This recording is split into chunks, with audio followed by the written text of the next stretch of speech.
Dos Corintios 1, versículo 3 y 4, tabisa.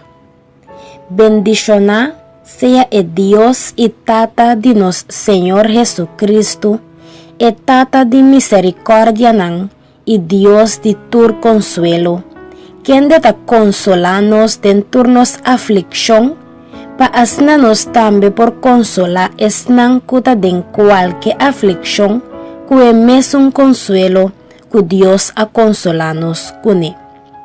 Láganos reza.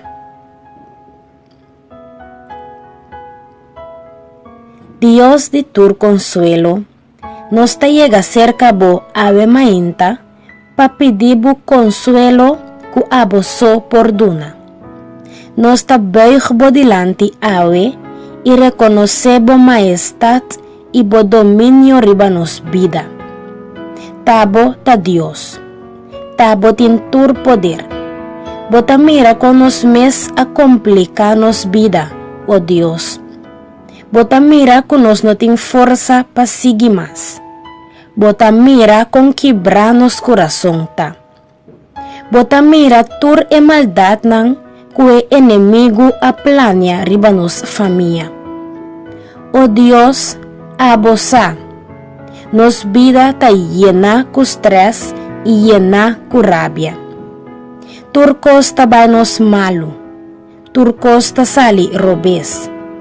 Oh Dios de consuelo, consolanos mei de turnos aflicción y ayúdanos pa nos portin fuerza pa consolar otro nan tambe que ta pasa den dificultad.